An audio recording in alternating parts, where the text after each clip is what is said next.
Jim McKee's Complete History of Lincoln is made possible by the generous support of Speedway Properties.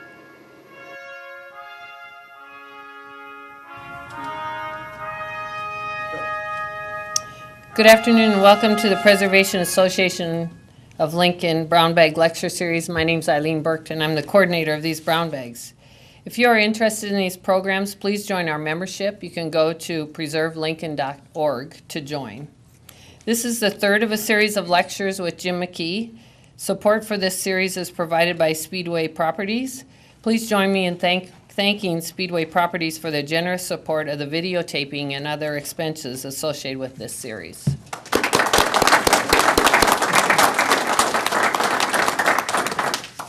Our speaker today is Jim McKee. Jim is a lifelong Lincolnite. His great-grandparents pioneered in Lancaster County in the 1870s. Jim has a bachelor's degree from UNL and operates J&L Lee Company, a publisher of regional books, as well as the Coinery, a stamp and bullion dealership. Jim has written over 1,000 articles and books on Lincoln and Nebraska history, and he's also on the Nebraska State Historical Society Board of Trustees and also serves on the City of Lincoln Historic Preservation Commission. Jim is also a founding member of the Preservation Association of Lincoln. This is the third of a series of over 15 talks during the next couple of years, and the series is titled Jim McKee, Complete History of Lincoln, and this is program number 3. Please join, or Jim invites you to ask questions during the program. And please join me in welcoming Jim McKee.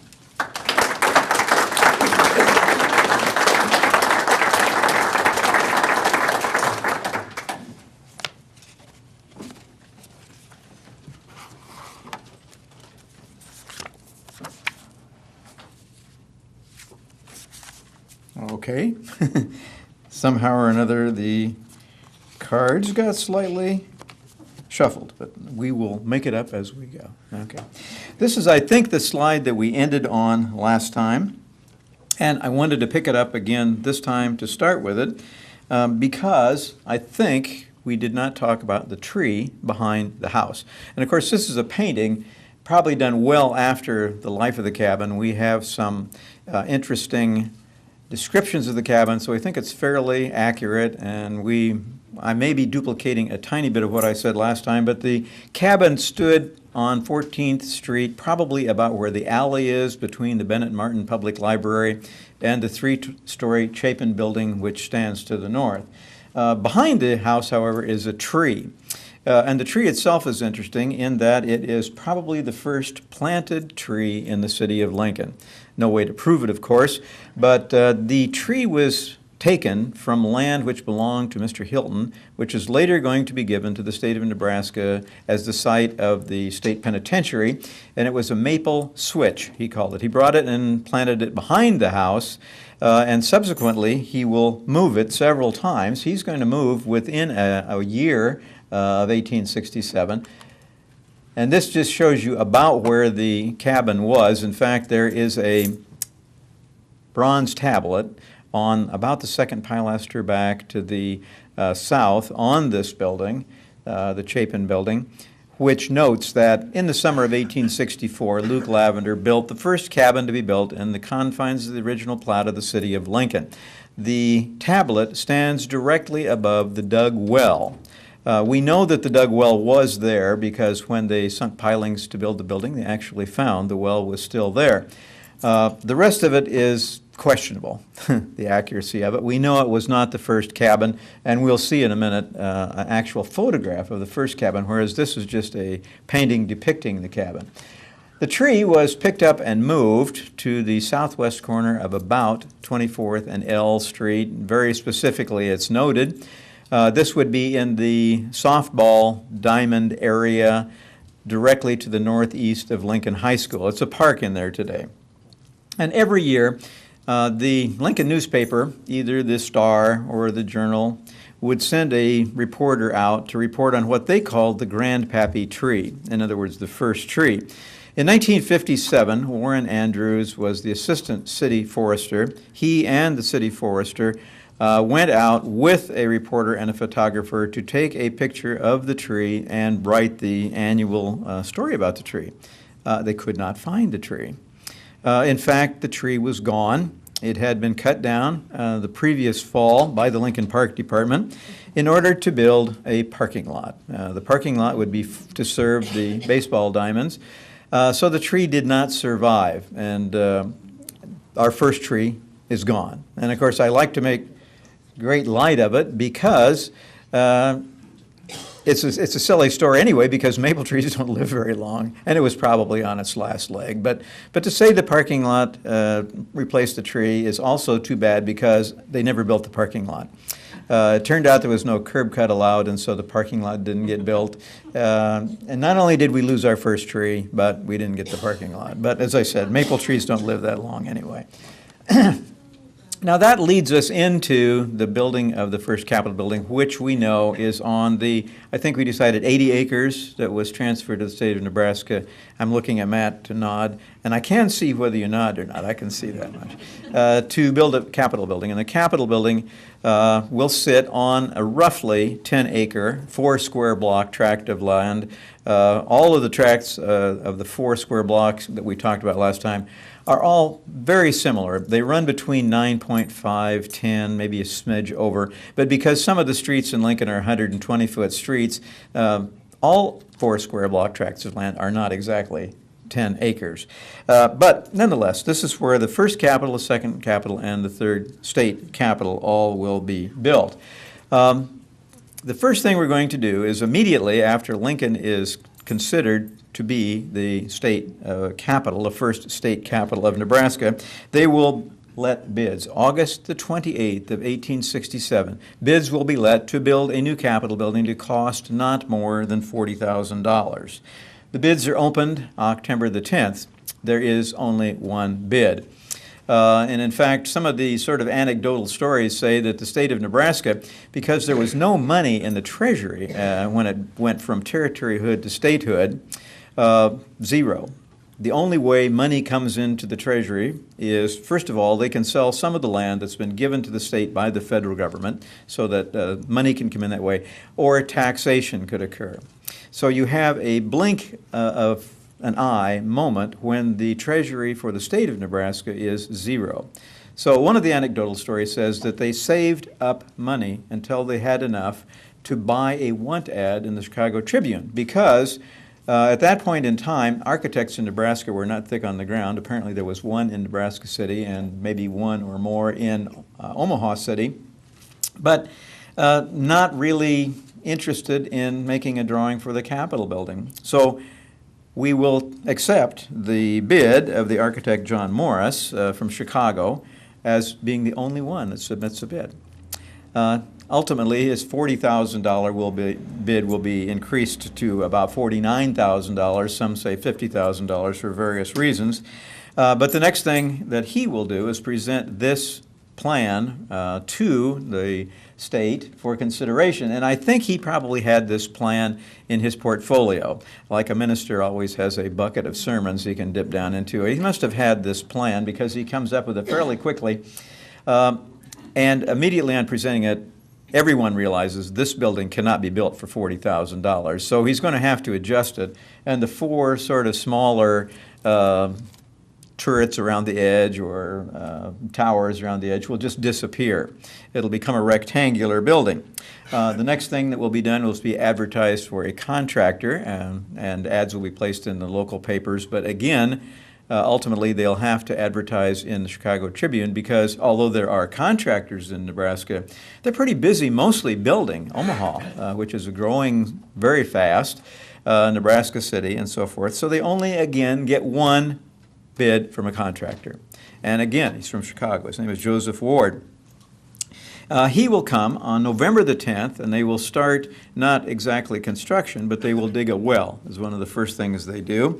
Also, they will build a sod house on the grounds, apparently for workmen to live in, because the next thing they're going to do is, because the legislature has said that it seems like a good idea as the state gets going to use as much as possible materials from the state, architects from the state, contractors from the state, workmen from the state, and so forth, as much as possible. But we've already seen that architect and contractor are going to come from Illinois.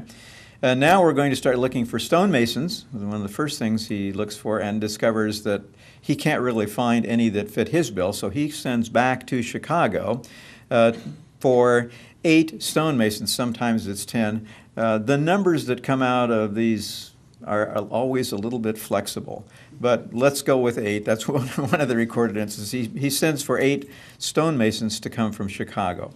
They make it as far as the eastern edge of the Missouri River, and they kind of arrive by train. They go up and down a little bit, come back to Nebraska City, take a canoe across the Missouri River by one accord, and then walk from there to Lincoln. Getting here expecting to start laying foundation work, but unfortunately we've had a great problem in finding stone, so there is no stone. This means that these 8 stonemasons who have left Chicago hoping to go right to work, to send money home, obviously, have no work. There's no stone. So the legislature actually passes a separate, I guess it would be a bill, stating that they will pay the stonemasons until the stone arrives. This is kind of a great deal. So they're going to have all sorts of adventures in these first few days, the stonemasons, living, waiting for the stone. The ground is broken by a young man whose name is Freeman Morton Donovan. He's Captain Donovan's son. And by some accounts, he's the first child to be born in Lancaster County, but there are 3 people in contention, and it's pretty hard to separate out which one is truly the one. But anyway, he gets the honor as a child for breaking the sod. The stone which they begin to investigate, the first stone they look at is in Antelope Creek, and if you take the bike path around the children's zoo, they've cut a stone path down there for you, I guess now.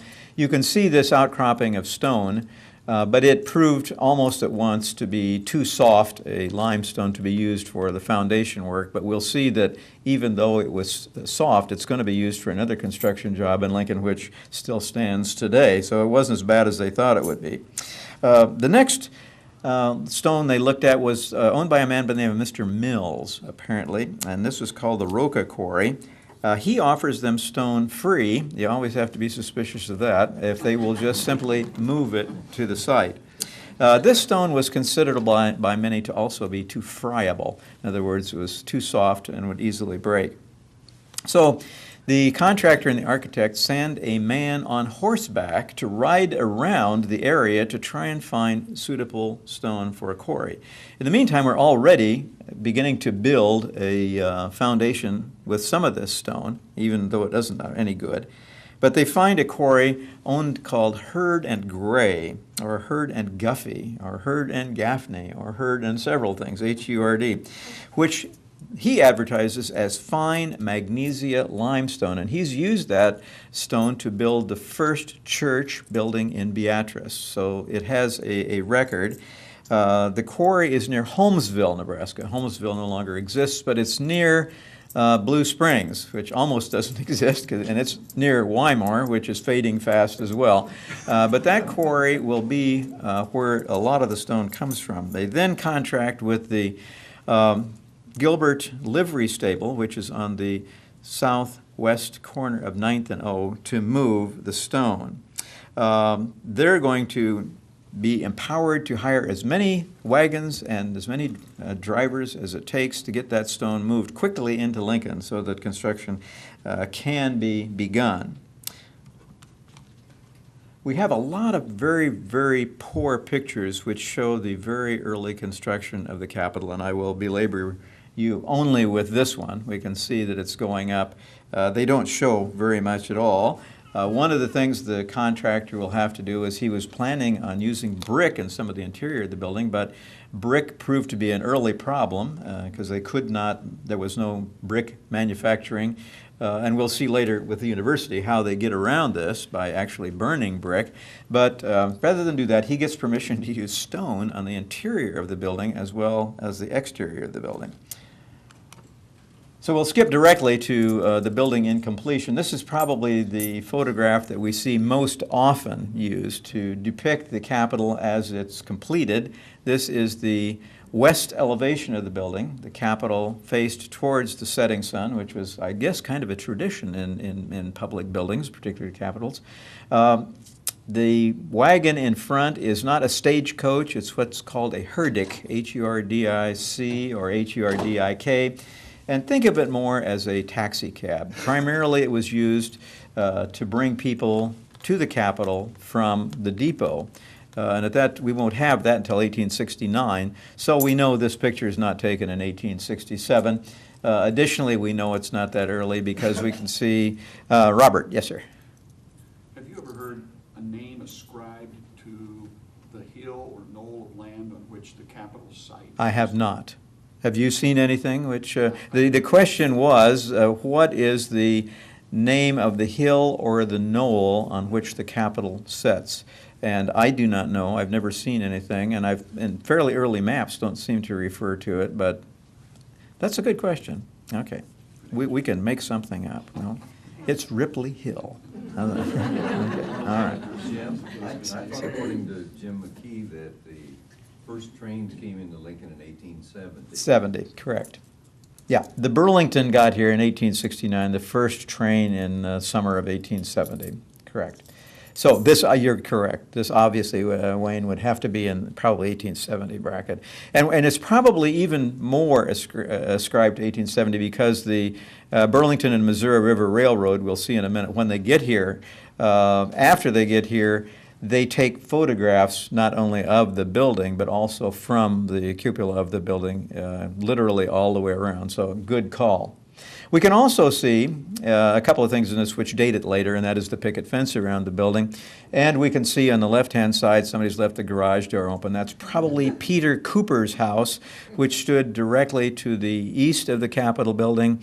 And he was an ice cutter who came up from Omaha, and he was primarily cutting ice for the city of Lincoln's usage off of an area called Crabb's Mill, which is roughly Van Dorn Street and First Street and a little bit slightly to the south of there. So that's Peter Cooper's garage, probably. I use the word garage, but of course it wasn't a garage.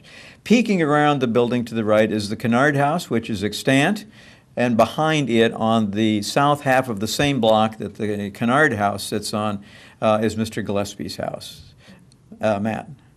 The building just to the left, there's actually another one on the south, which you can't see in this picture, and I believe they were actually stables. Okay. The question was, or as the statement was, that the building that we see on the left is actually belongs to the building which would be north of that, which is a stable, but not Peter Cooper's, you're thinking? So it's actually on the Capitol grounds, and it was used by the legislators to put their horses in when they came to the building. The answer, in case it didn't come across, is that it is probably a stable built on the Capitol grounds used by legislators and so forth. Okay, so we might say this is the first covered parking lot in the city of Lincoln. Okay. We'll be using that. Okay, we know about the Kenard House and the Gillespie House. The other one I've always just described to them. And of course we think of the Capitol building being the first building built on that 4 square block, 10-acre tract, but we also know that's not true because we have a note that the stonemasons built a sod house for their use on the site, and also there was some sort of a boarding house built very close to there by either Mr. Ward's wife or Mr. Morris's wife, apparently, because there's some great stories about that as well. This building doesn't show it as clearly as it might. We'll see another picture in just a second. But we can see, first of all, the other thing I wanted to mention was that sand was, at the early beginning, quarried on the 4 square block tract of land east of the building, they say. And it was quarried there until the quarry wall gave away and a man was buried and killed in this sand. And it's not exactly anecdotal, and it is written down, but is it true? I don't know. It's a great story, and as you'll see today, particularly in a minute, we get a lot of these historical facts from people who are writing 10 years after the fact, so their memories may not be perfect, but it's a good story, and I'm going to stick with it. Okay. The building will be, for all intents and purposes, completed in December of 1868. Not truly completed, but completed enough so that they will be able to move into the Capitol building the following January for the first legislative session in Lincoln. The building was 160 feet by 75 feet. The tower added 25 feet to the top. The height of the building with the tower, 120 feet. Its ultimate cost, our $40,000 Capitol building, the ultimate cost was $75,817. Almost, but not quite, a 100% cost overrun. And part of this comes from the $10,000 extra for extra stone costs and so forth. And that 100% cost overrun is something that the state of Nebraska has striven for ever since.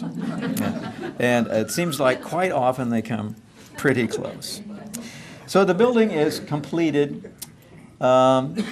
And it is said that the governor and Mr. Gillespie, quote, live underneath the House of Representatives chambers. Now, I think that may mean that they camped out in their office for a while, but there again, it's something that was written in the newspaper at the time, so we'll go with it. In 1873, it's necessary to make about another $5,700 worth of repairs to the building. And this one you can see the roof had leaked. You can see too, you can't see, but inside, for example, it was pointed out that the original drawing left no coat hooks, closets, or anything. So there are little things that they had to add. And at about this time, the people in Omaha are beginning to group already to lobby to get the Capitol moved back to Omaha. And one of the things they point out is that, congratulations, Lincoln, you've got a Capitol building built out of a want ad, which is both true and false at the same time. Now, the building on the left, which is the north elevation of the building, if you could see it more clearly, and I think the next picture will show it more clearly, is really pretty much rubble wall, no windows, and one door, because the plan was that if this building were added onto, it would be built onto as wings on both the north and the south of the building. That didn't come about.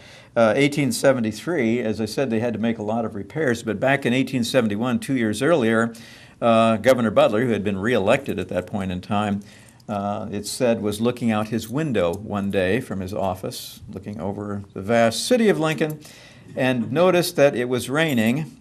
Some of you will remember rain. And as it was raining, the building, which they thought was made of blue magnesia limestone, was eroding away. It was literally dissolving in the rain. Now, Governor Butler, not noted for being a rocket scientist, still knew that this wasn't good. And so he issued a statement to the two houses of the legislature at that point in time, which said, in essence, if you are particularly stirred by the speeches of one of your compatriots, under no circumstances are you to applaud or stamp your feet. 1871, he was fearful that the building would collapse. 1883, the building is gone. It's torn down and replaced. So,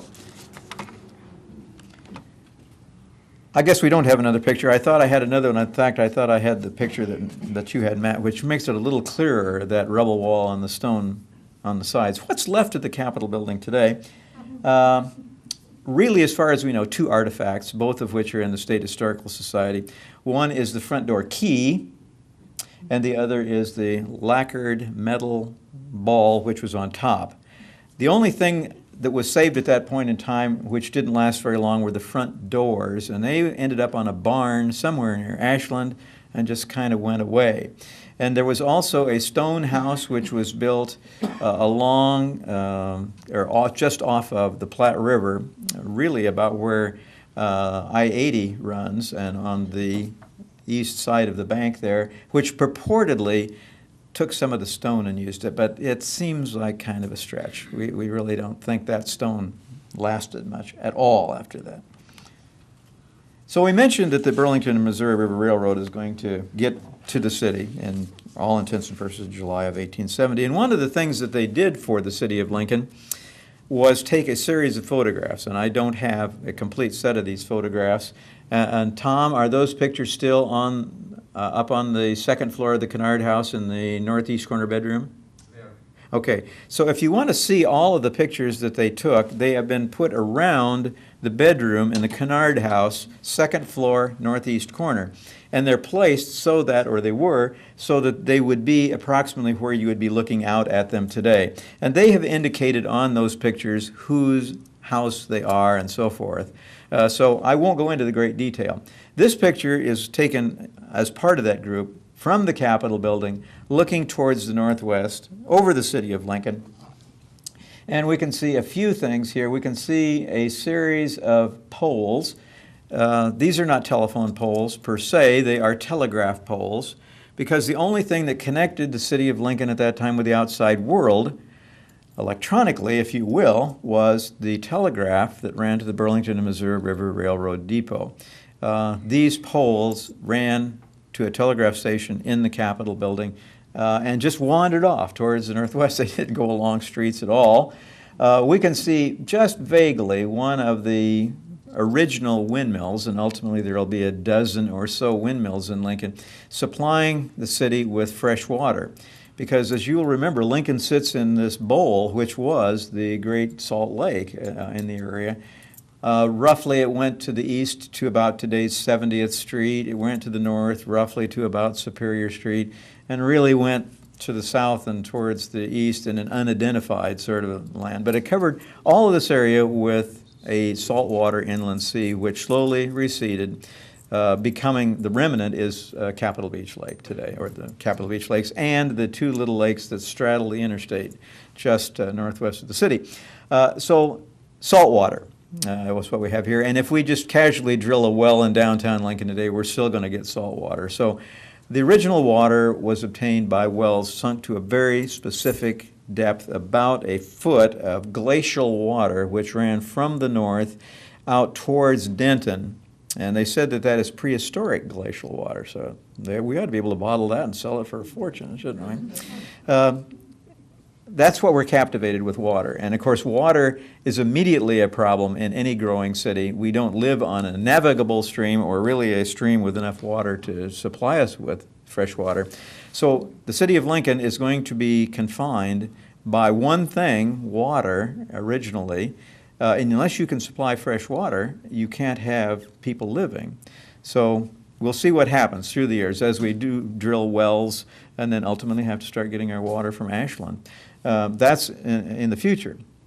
We can see a couple of other buildings in here. A little white building in the middle is probably the first Congregational church, which sat on land, and we'll talk about that a little bit later on, given to the city of Lincoln by the state of Nebraska, or to the church by the state of Nebraska, by the Capital Commission, in fact. And I'm going to use the word Capital Commission, even though apparently that's not specifically accurate. And I know it, but I don't know. That's an easy way to refer to them. And of course, this picture we also know is later because of the picket fence. So sometime after 1870. But the other thing it does show clearly is what Best Street or Aldridge calls the rim of the prairie. And this is that edge of this bowl, which was originally the city. Now, this is looking towards the northwest. And I will not show you all of the pictures. I don't know, Tom, what are there? Maybe a dozen? Something like that? This looks more or less towards this would be the west-northwest, I guess you would say. J Street would be over here on the left. This right here would be 13th Street, and this would be K Street. And we can see several churches as well. We can see, for example, the Methodist Protestant Church here. We can see the Tishner House Hotel, which we'll be talking about very shortly. We can see a very important structure here, which all roads seem to lead to. And fortunately, we were able to find out what that building was. It wasn't on the Sanborn maps, but we were able to figure it out. And just figured it out, actually. This building is everybody ready for this? This is the original construction shack for the northeast diagonal. Okay. So, which should be ready next spring, I think, right? Something like that. Never did come about. So we'll kind of swing around, and now we're going to go clear around to, let's call it the west-southwest. This house would be the Cropsey house. Now, the Cropsey house is virtually the site of today's governor's mansion. And I remember the Cropsey house, so it hasn't been gone all that long, but it does show you, as you look away from the Capitol building, there really is very little out towards the southwest. The Cropsey house sits on block 151, and as we look at the record of the land sold by the state to finance the Capitol construction and so forth during those early years, they have an auction or a series of auctions, and as we watch this particular block, it remains unsold, block 151. And again, a story, which may be apocryphal, shows the governor riding in a wagon with Mr. Gillespie and Mr. Kenard. Mr. Gillespie and Mr. Kenard have purchased the block directly towards the southwest of the Capitol building to build their two homes on. And Governor Butler supposedly asks them what they paid for the block over there, which they purchased, and they answered $2,000. And the governor said, well, I'd give $2,000 for this lot. And the next thing we know, the governor has this lot. But as we also look further, there's more homework for you. We don't really see a very clear trail of the governor ever having purchased that lot. It just sort of becomes his lot. And it's unclear as to exactly how this happens.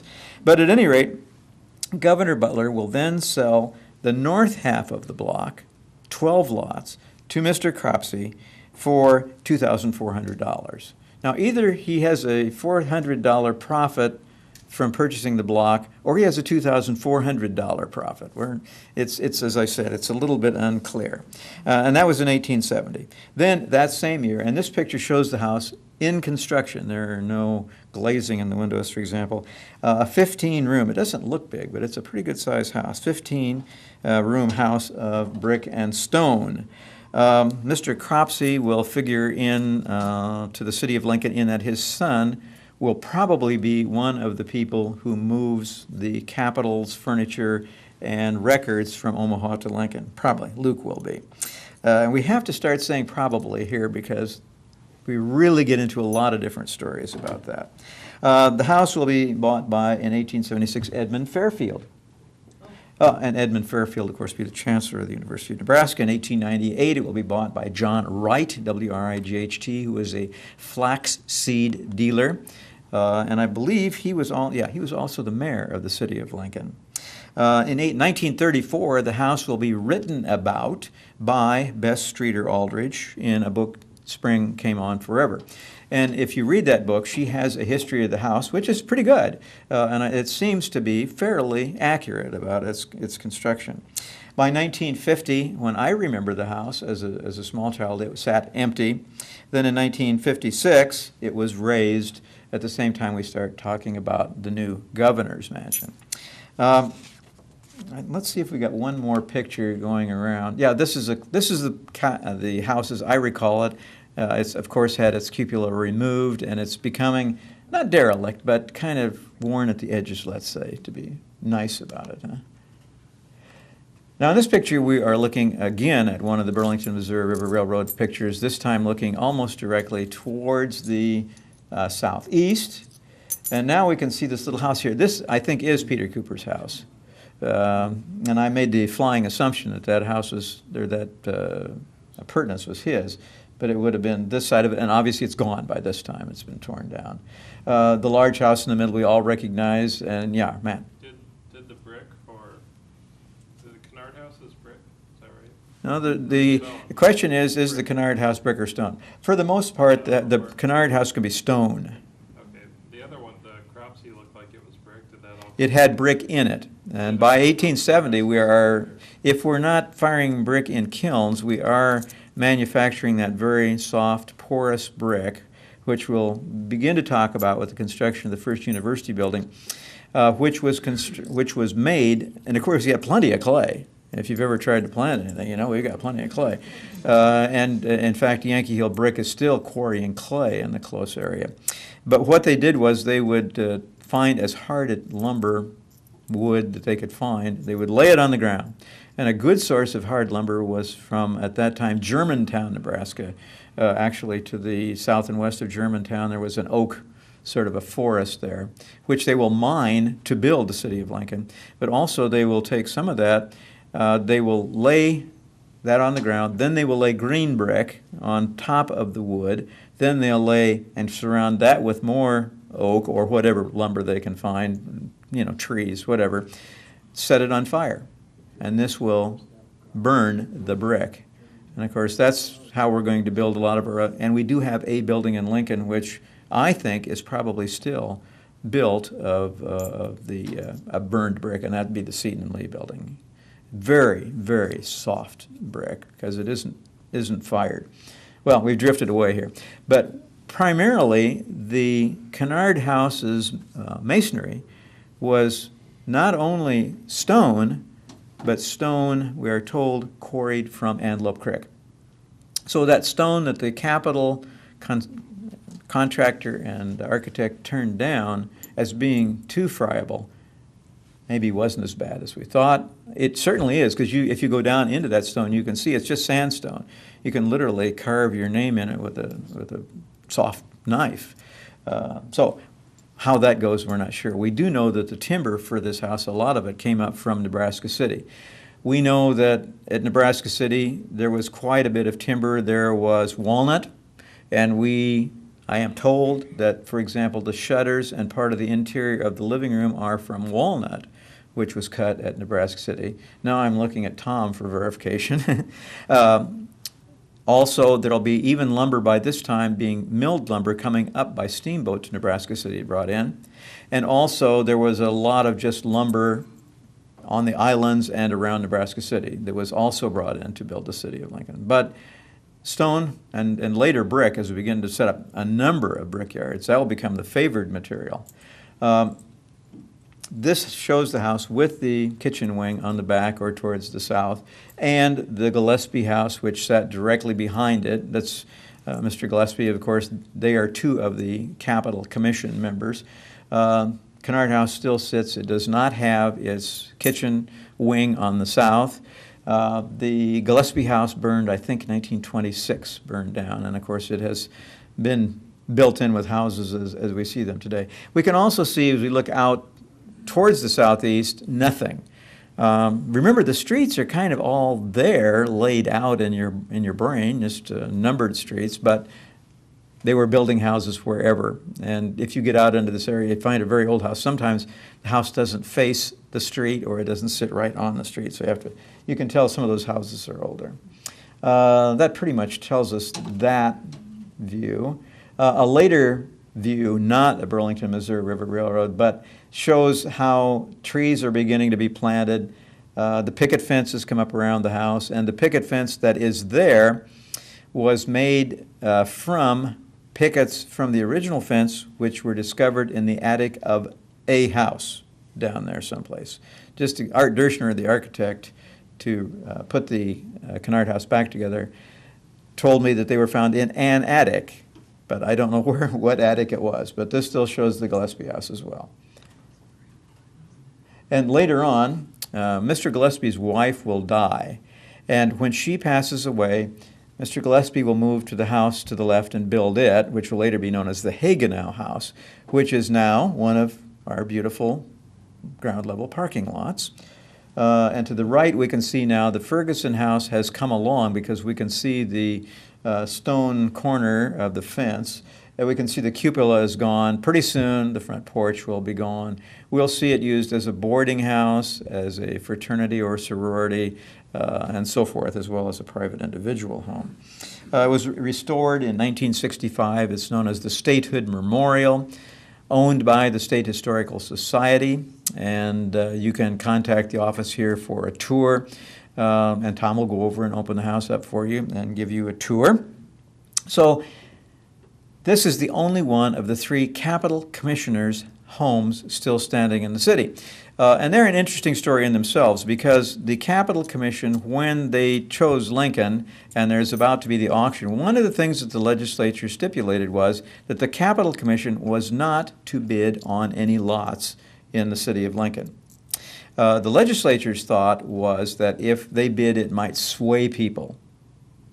But in fact, what each one of the Capital Commission realized pretty quickly was that if they didn't bid on lots at that sale and show their confidence in what must have seemed to some a rather harebrained scheme, to bring the territorial capital from Omaha, then a city of several thousand, up to the city of Lancaster, which at that time was a population of 12. So one of the things they did was to show their confidence in this rather spurious scheme was they did buy lots and build homes in the capital city. So, but the only one that's going to be left today is the Kenard house. And that, Tom, of course, is the staircase going from the second floor bedroom up to the cupola. The house was designed by a very young man, John Keyes Winchell, who I think he was like, I didn't write it, I think he was like 27. He's a very young architect. And he's going to do a lot of designing in the city of Lincoln. People asked him why he designed the way he did, and the answer to the cupola was twofold. One, he said he had seen it used in the South, where the plantation holder would be able to watch his farm workers from up there. He saw it used in the New England states where, you could watch for your husband coming home with this whaling ship sort of thing. But his idea was not that. His stated idea was that if you got up into that cupola, and that's one of the reasons I showed this slide, is because you have to go up to the second floor, go into a closet, then you climb up this staircase and literally across the edge of the roof and then into the cupola. But he said by being up there, you would be able to see approaching prairie fires, which was fairly critical because a prairie fire moved extremely fast.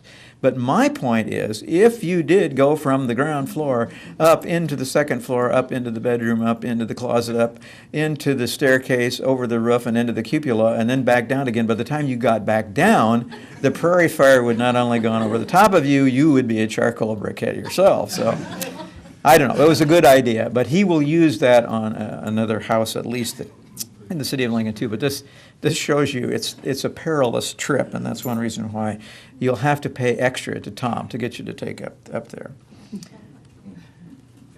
The next picture is looking fairly much towards the north from the Capitol building. So it's really in there only for a couple reasons, and that is, again, it shows you the extreme lip of the prairie, which is Superior Street, about where that northern edge of the rim of the prairie is, which was at one time all filled with saltwater. A later picture, and a very poor picture, not a good picture at all, but it's in here for a reason, and that is because in the first time here we can pick out this house here, which was the third Capitol Commissioner's house. This is Governor Butler's house.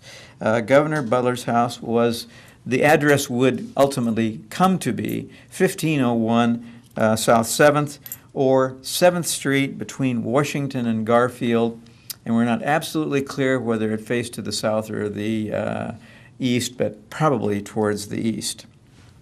John Keyes Winchell, again, is the architect of the governor's home. I show this only so you can see it's really outside the city of Lincoln, very close today to Gooch's Mill.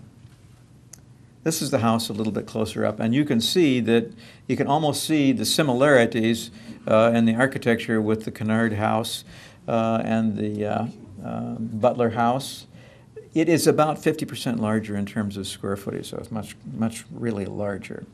Now, unfortunately, Governor Butler will, after he is reelected, is going to fall into the middle of a sort of an honor bestowed upon him principally by some senators from Omaha as part of this initial intent to recapture the capital for the city of Omaha. One of the thoughts they had was that if they could influence a couple of things like the university, they might get those functions back. And one of the things was that one of the senators up there, as again, sort of an honor to Governor Butler to reinforce his position, was to draw up a number of charges of impeachment against him.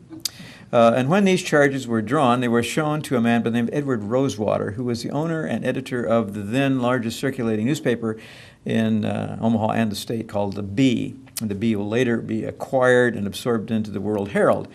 But Edward Rosewater said, where did you get these articles of impeachment? And the agreement really was pretty much, well, we just sort of made them up about what it amounted to. And Rosewater said, well, Let me draw one more article of impeachment. And even if you can't get him on those, this one will get him. So the last article of impeachment, which we'll talk about in a little more detail, stated, and we'll do that probably either later today or next week, stated that the governor had, in fact, taken the entire state school fund, and the article of impeachment said that he had moved it for his own personal use.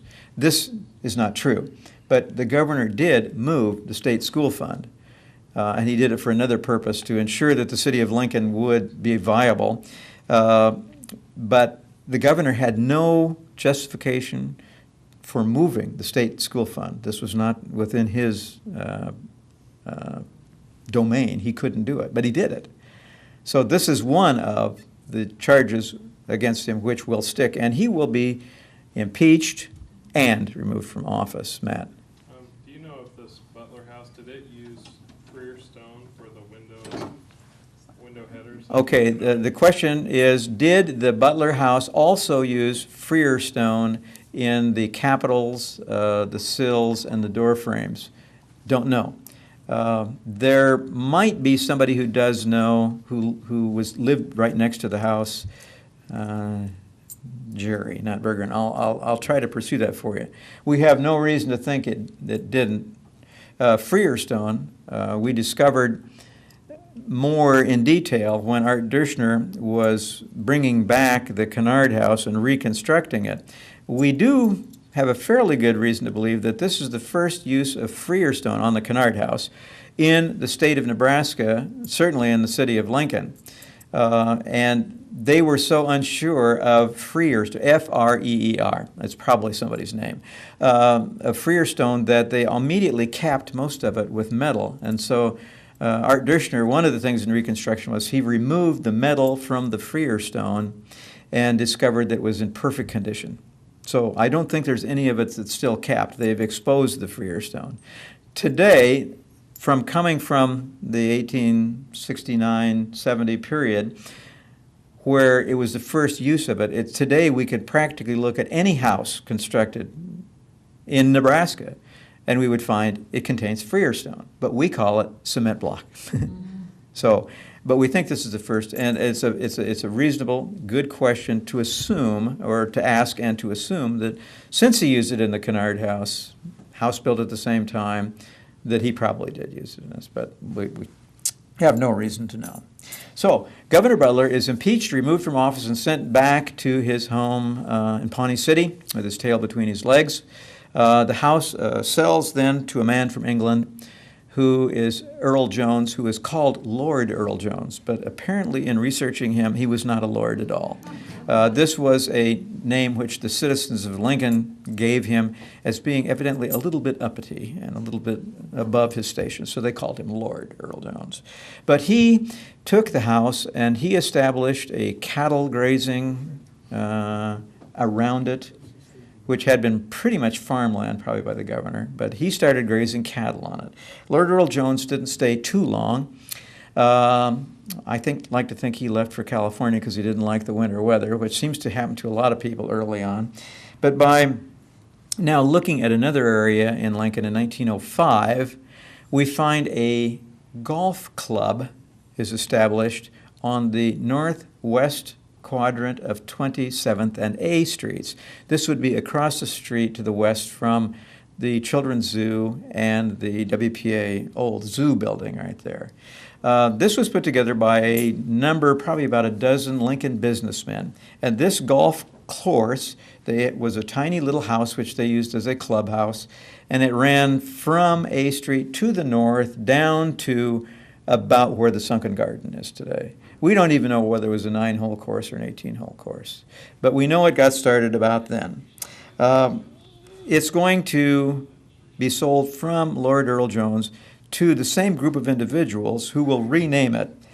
Its early name was something like the Happy Hour Golf Course, and they will move it down to the governor's mansion and the land around it, which, remember, had been used to graze cattle, and they will rename it the Lincoln Country Club, or now as we call it, the Country Club of Lincoln. And I'm not sure when that change occurred. But they will build the wraparound porch around the building, and it will become the clubhouse for the Lincoln Country Club.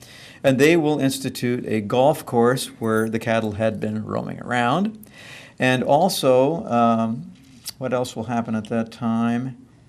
Okay, let's leave it at that. They're going to change that. And then they will be there until the early 20s, when the Woods brothers are developing out at the country club area.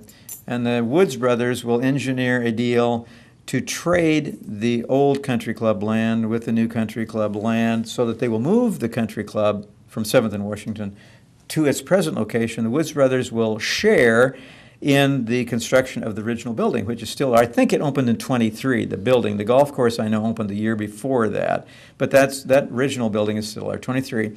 Then the governor's mansion, come Lincoln Country Club, will be sold again. And at this point in time, it will be used by various individuals. One of them will be Ideal Grocery. And Ideal Grocery will establish in this building a satellite store. Now, Ideal will have a number of satellites at one point in time. Although they may not have existed all at the same time, they had 4 or 5 satellites within the city of Lincoln, one at 9th and O, roughly. But at any rate, and they will bring a young man up from Fairbury whose name is Lyle Hans, who just graduated from high school. And Lyle will go to work for Gardner Moore, and one of the things he will do is operate the grocery store in this building. And Lyle told the story that sometimes if it wasn't saleable on 27th Street, and they had 3 storefronts along there and then one further north ultimately, but they would send the produce down here, and they could sell it down here at a lesser price.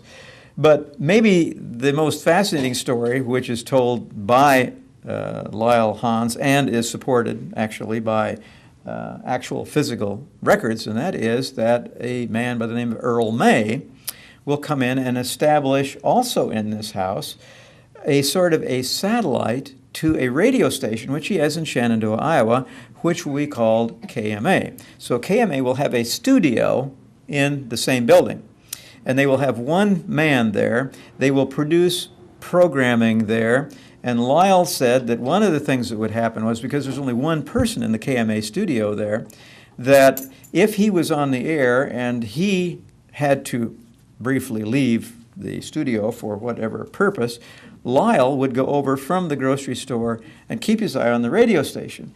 Now, in exchange for that, Ideal Grocery got advertising time on KMA, and they had several programs which instituted or initiated in Lincoln, and they were kind of the cooking program sorts of things. They were just local interest programs. So that will go on. Everything will move out of the building then. The building is beginning to fade a little bit, and the next owner of the building will be our old buddies, the Ku Klux Klan. And they will buy the building probably to become a state headquarters. It's a little unclear.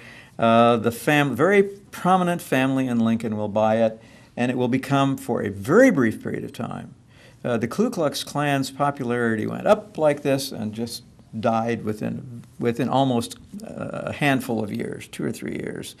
So when the Ku Klux Klan leaves, and in the basement they have a Klanteen, everything has a K in front of it, and they have a insurance program, they have an office building downtown. So it just went from nothing up to an extremely large number of members to nothing, just almost immediately. And when they left it, one of the things that they had erected was a cross using electric light bulbs, which they threw in the backyard. And it lay there and rotted away. The building became then a roadhouse. So you can see its reputation is sliding quickly. Although, can you slide any from the Ku Klux Klan? That's another question. But at any rate, it became a roadhouse briefly. And at this time, my friend Jerry, whose last name slips my mind, and I'm thinking he might be the one that would know about the Freerstone. He said they would literally break into the house, and they played basketball on the oak floor in the dining room. It's a large open area. But the house was abandoned. Off and on, there would be a caretaker there. And finally, in 1950, which to me seems like not such a very long time ago, the house was torn down. And so when we go down into this neighborhood today, we can find a lot of houses that appear to be built in the 50s. And that's why. Because when this is the last thing that occurs in the Lincoln Country Club building, it comes down and they begin to sell off the land. The Woods brothers, of course, were still selling off the land at that point, and that brings us to another longer story, which I think we probably better take up next time. And we want to start next week with, and I thought we'd not only get started with this, but get it done today, and that is the physical move of the Capitol furniture and the state records from Omaha to Lincoln, which becomes a story with so many variable legs that we almost can't even make anything out of it. But of course, we know it had to have been moved. So let's look and see what the next slide is. And it may be, this is an even later picture, probably Country Club is still there at this point in time, but it's rather a handsome building if you take it from the right angle, even though they have added this porch onto it. Interesting building, and I think, let's look once more, but I think our next picture is going to be next week.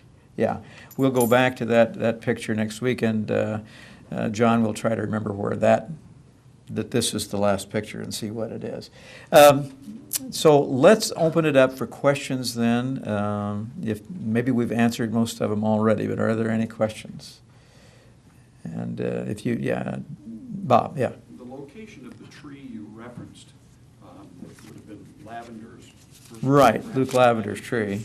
The location of that would have been in Antelope Park, Correct. presumably along 24th Street. Okay. The question is, was Luke Lavender's tree, in other words, that first tree that I mentioned, was it on 24th Street in Antelope Park? And the answer is yes. And I believe, and I had a card written with that information on it, and I can't find it. I'll try to report more clearly. I believe it was the southwest corner of 24th and L is what it's noted as. But I will be more specific next time if I may. But it's, of course, gone, so, yeah, okay. And it was a maple, we know that, yeah. Was there a governor's mansion before the present one? Was there a governor's mansion before the present one? And the answer to that is yes and no, but primarily yes, because next door was Mr. Thompson's house. And the way I define mansion is critical, because I think of a governor's mansion as being the house where the governor lives that is owned by the state. Now, up until the Thompson's house acquisition, which we'll be talking about probably next time, not next time, but the time after that, up until then, the governor would frequently live in a hotel. Sometimes he would own a house in Lincoln, but basically, and maybe an apartment, but basically they would live in a hotel while the legislature is in session. So really the first house to be owned by the state was the Thompson house. And he built it as a private residence, sold it to the state of Nebraska. And it was torn down to build the present governor's mansion, which I will refrain from commenting on almost entirely. Okay, another question? I think we've got probably a couple minutes yet. A minute or two, and yeah, we'd be glad to go over again. So next time when we come back, this will be next month, and it will be, what's the date? 11th. The 11th, we'll meet here.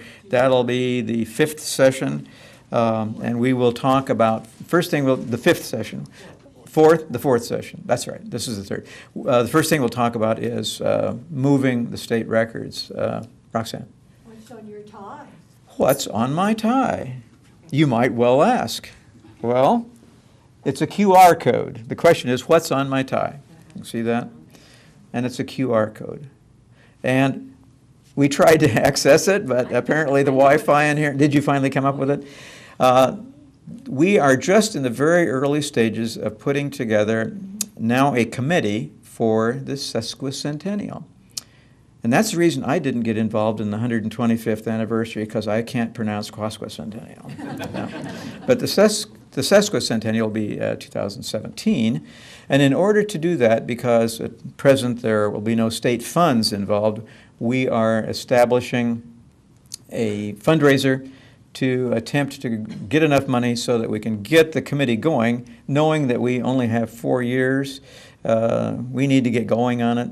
And so some of you will probably be lucky enough to receive a telephone call or an email or both from John or myself explaining to you how you can help us get the now committee. Hopefully, within a couple of years, it'll become a commission. There'll be some state funds available. But right now, that's what it is. This is the QR code for the Nebraska, what we call Nebraska 150, or the Nebraska Sesquicentennial. Okay? Thank you. And I'll be giving you a small reward a little later. Another question?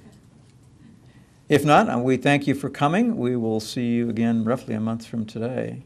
And then there'll be a month of respite where you can, catch your breath.